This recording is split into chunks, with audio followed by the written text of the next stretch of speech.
Pre KG 2। मैं हूँ आपकी टीचर ज़ारा। अपना लेसन शुरू करने से पहले हम पढ़ते हैं बिस्मिल्लाह। मेरे साथ पढ़ें बिस्मिल्लाहिर्रहमानिर्रहीम। हरूफ तहज्जी में हम हर्फ पढ़ेंगे ज़्वाद।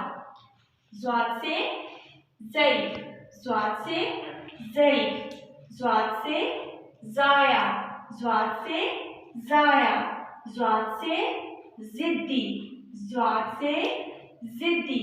मैं आपको बताऊंगी कि हम ज़्वाद लिखेंगे कैसे। इस नुक्ते से शुरू करना है, थोड़ा सा इसको गोल बनाना है, पूरा गोल नहीं बनाना, ये बेस भी होता है। इसका एक शोशा बनाना है, फिर इसको नीचे लेकर आना है, फिर ऊपर लेके जाना है। ज़्वाद के ऊपर एक नुक्ता, ज़्वाद के ऊपर एक नुक्ता। ज़्वाद की आधी शक्ल होती है, ज़्वाद की यह है आधी शक्ल। मैं आपको बताऊंगी कि हम आधी शक्ल कैसे लिखेंगे।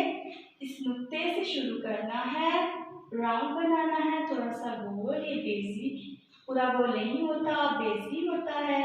एक शोशा बना के फिर नीचे लेके आना है। ज़्वाद के ऊपर एक नुक्ता, ज़्वाद के ऊपर एक नुक्ता। ज़्वाद से ज़ैफ, ज़्वाद से ज़ाया, ज़्वाद से ज़िद्दी, ज़्वाद से ज़ियाफ़त। इंशाअल्लाह अगली वीडियो में मैं आपको अगले हर्फ के साथ मिलूंगी। तब तक के लिए अल्लाह हाफ़िज़।